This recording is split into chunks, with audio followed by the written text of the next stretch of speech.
Hello everyone, I'm Ryan. In the first episode, we stripped away the mask of Joseon's so-called noble class. But today, we dive deeper into the century when the mask itself shattered. This is the story of the Yangban's fall. How a society built on moral virtue collapsed into greed, slavery, and deception.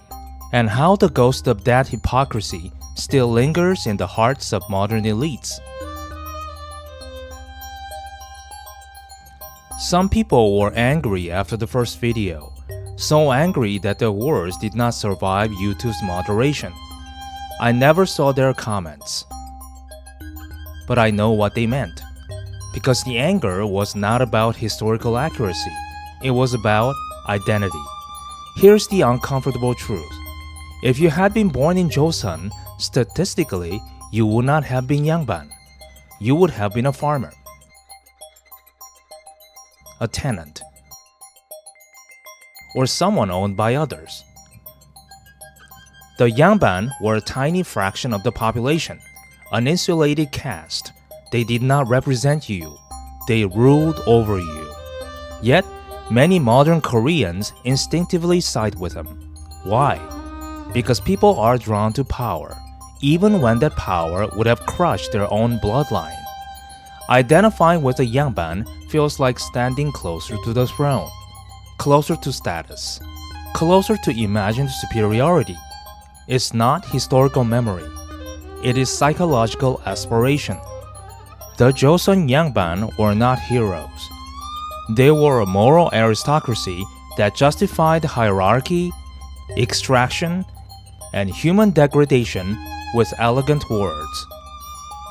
And when modern Koreans romanticize them, they're not honoring their ancestors.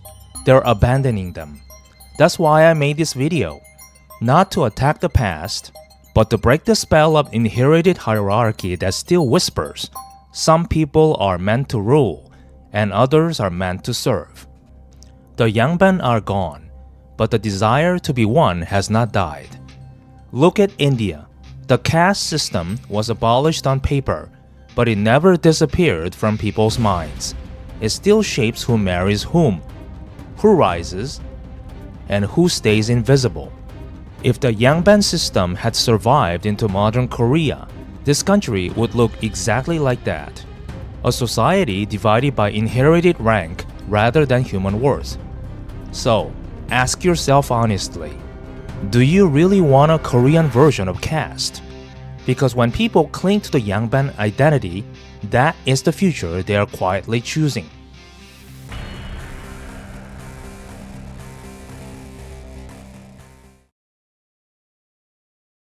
To understand Joseon's moral collapse, we must begin with silver, the metal that reshaped the fate of East Asia.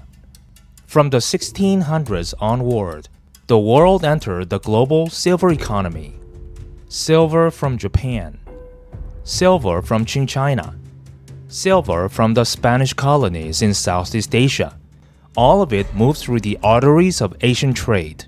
As silver poured into Joseon, taxes shifted from labor to coin. The Yangban's appetite grew, but the peasant's purse emptied. This imbalance fueled moral rot. The currency of the soul was bought and sold, like silver itself. China, under the Ming and Qing, demanded silver as tax payment. Markets ran on silver. Merchants demanded silver. It was the lifeblood of the region. Silver flowed into China like a river, through Japanese traders, Manila galleons, and Southeast Asian routes. Every coin carried not just value, but power, shaping fortunes and fates alike.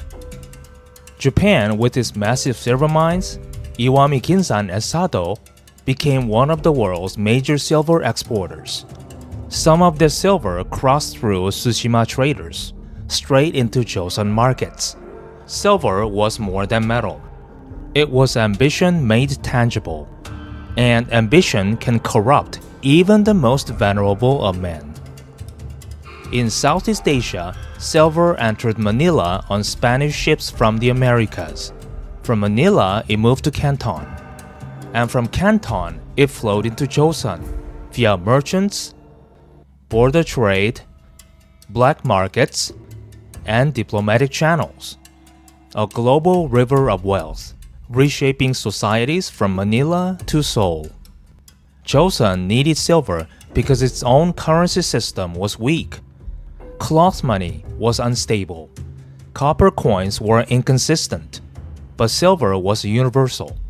Joseon sold ginseng, fine paper, books, gold, medicines, and received silver in return.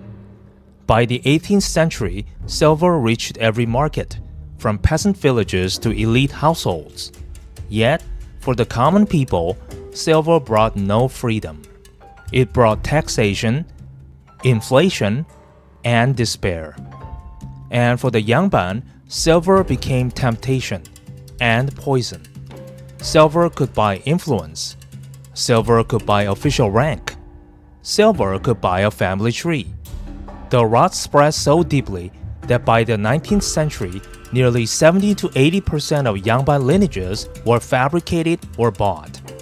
Nobility became a marketplace. Pedigree became a product. And the sacred genealogy book, once a symbol of honor, became a ledger of lies. Silver didn't just shape the economy. It reshaped morality itself. While the elite bought new bloodlines, the poor bought nothing, not even freedom. Over 1/3 of Joseon's population lived and died as slaves. And when they ran, they were hunted not by justice, but by Chuno, mercenaries who chased humans like beasts. Chuno gangs captured escaped slaves for coin, dragging them back to masters who preached Confucian virtue while committing moral violence. Even government ministries owned slaves, and the state turned a blind eye because the system needed its laborers, its scapegoats, its silent foundation of suffering. This was not morality. It was a theater, a stage where hypocrisy played a lead role. They worshipped the classics, but betrayed their meaning. They preached frugality, but lived in decadence. They condemned merchants, yet married their daughters for money. They called it Confucian society. But in truth, it was a performance, a civilization of masks. Every ritual, every bow, every poetic verse was a lie to hide the filth beneath. And behind every ancestral shrine, there was a ledger of purchased names, a history rewritten with silver. Here is the paradox. Joseon society preached 입신양명, the ideal of rising through study and virtue. To excel morally and intellectually was to rise above others, to earn respect, and to secure status. And yet, this very ideal became the engine of fraud. If virtue and learning promised social elevation, then what happened to those born outside the recognized lineages? Families who lacked noble blood faced only one option: buy it, fabricate it, forge it. Genealogies were rewritten with silver, not scholarship. Ancestral tablets bore the names of men who never lived, while living families paid handsomely for the prestige they could never earn naturally. The Confucian ideal meant to guide moral excellence instead incentivized deception. Status was no longer a reflection of virtue. It was a transaction. And ironically, the more the society preached moral elevation through study, the more it encouraged these fabrications. Virtue itself had become currency, a performance that justified the purchase of nobility.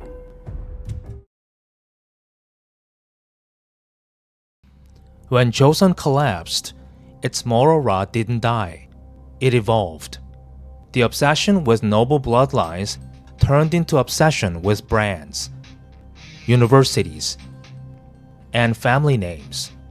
Pedigree became resume. The Yangban mask changed form, but not its spirit. And here is the irony. Today, countless families in South Korea still boast we are descendants of Yangban, but history tells another story. By the 19th century, nearly 70 to 80% of Yangban lineages were fabricated or bought with silver. There were merchants who purchased nobility, families who bribed officials, forged genealogy records, and declared themselves pure. That means most so-called noble blood in Joseon was never noble at all, just money pretending to be morality. And yet, this illusion survives. In status anxiety, elitism, and obsession with background. The Yangban may be gone, but the mindset remains. A system where privilege still wears the mask of virtue.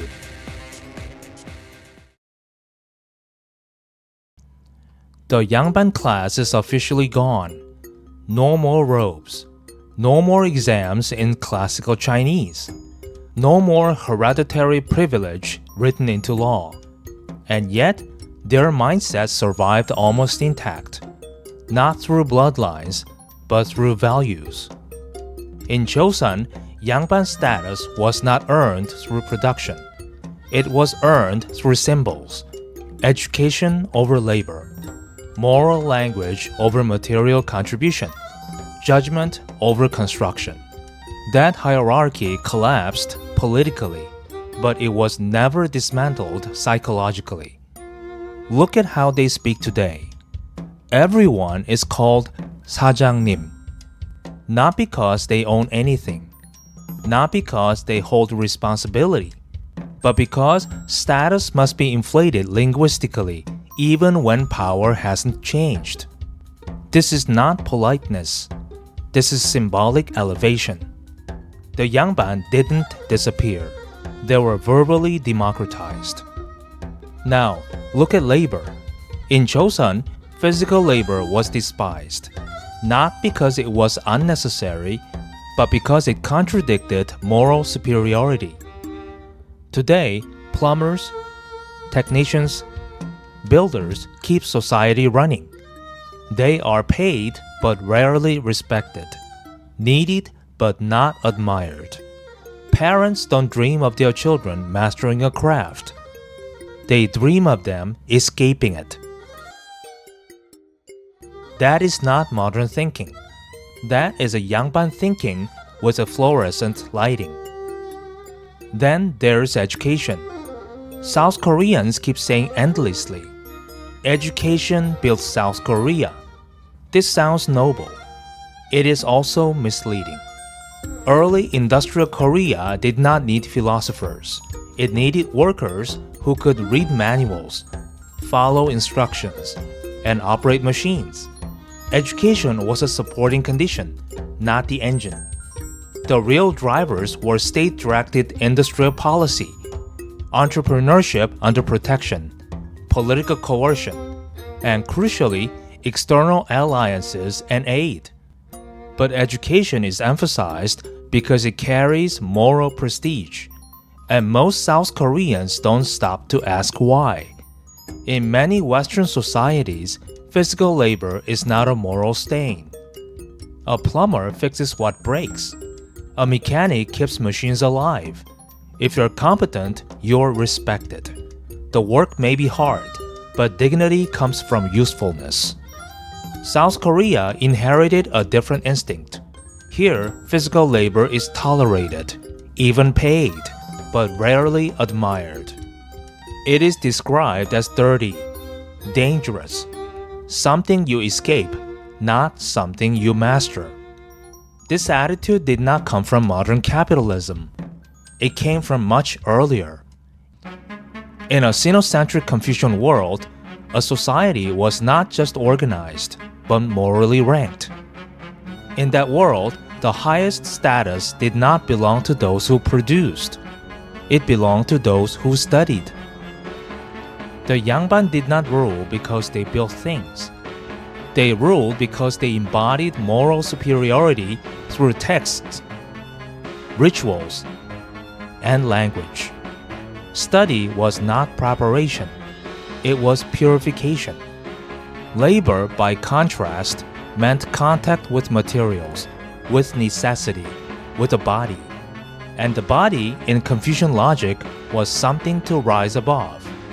This is where education gained something far more powerful than usefulness. It gained virtue. Because the Yangban mindset was never just about learning. It was about elevation. Rising above labor. Rising above necessity. Rising above others. That instinct exists in many societies. But in Joseon, it hardened into an extreme form. And today, it survives in modern language and modern dreams. Parents do not dream of their children mastering a craft. They dream of them escaping it. Not becoming better plumbers, but never becoming plumbers at all. This is not modern thinking. It's an old hierarchy repackaged as progress. The robes are gone. The exams are gone. But the moral hierarchy remains.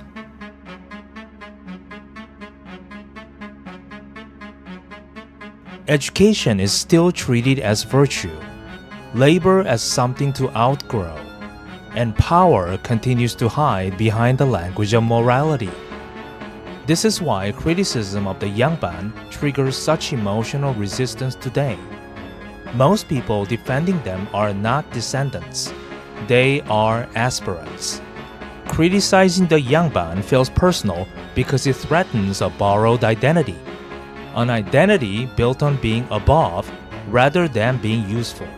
So history becomes untouchable. Analysis becomes insult. Reflection becomes betrayal. Now, we need to define a word that appears often in South Korea but is rarely explained clearly. Gukppong. Guk means the nation. Pong is slang for getting high, like being intoxicated by drugs. Gukppong does not mean healthy patriotism. It refers to an emotional high created by exaggerated national pride. It is a psychological state where feeling good about the nation becomes more important than examining reality. To understand gukppong, we need to step away from emotion and look at class logic. In the Joseon dynasty, the Yangban did not justify their status through production. They did not farm. They did not build. They did not trade. They justified dominance through moral superiority. Learning was elevated above labor. Virtue was elevated above usefulness. Being civilized mattered more than being effective. This created a culture where status depended on narrative, not output. Gukppong operates on the same principle. It is not simply excessive love for the country. It is a demand that the nation be seen as morally superior, regardless of material reality. That is why certain stories are repeated endlessly. We had nothing. We succeeded through purity and effort. We are different from others. These narratives matter because they place South Korea above comparison. Just as the Yangban place themselves above commoners by claiming refinement, Gukppong places the nation above others by claiming moral exceptionalism. This is why criticism becomes intolerable.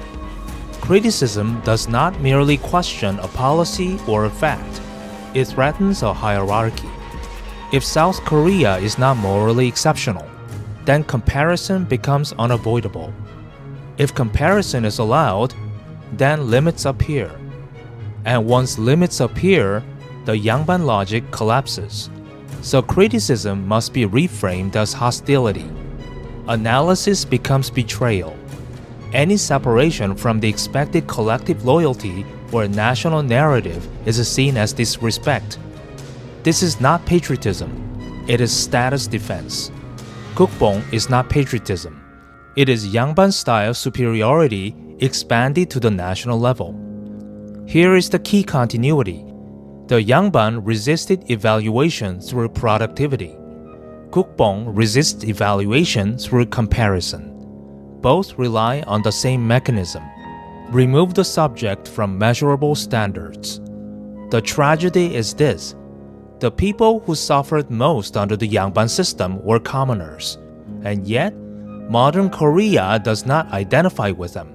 It identifies upward. Not with builders, not with makers, but with judges. That is the final inheritance of Joseon. The Yangban did not fall. They dissolved into aspiration. And until that aspiration is questioned, South Korea will keep reproducing Neo-Yangban without ever calling them by name. The true nobility of this land did not come from ancient scrolls or hollow names. It came from the people who labored, resisted, and built a new Korea with their own hands.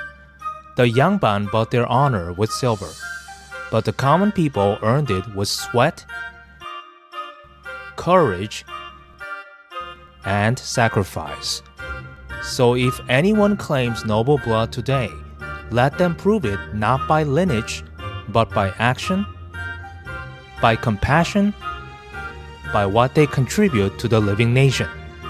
True virtue is not inherited, it's chosen every day. This way of thinking doesn't stay confined within Korea. It goes looking abroad for systems where competition can be avoided. We'll explore specific examples in the next episode. I'm Ryan. Know your history, not to worship it, but to break free from it. See you in the next episode.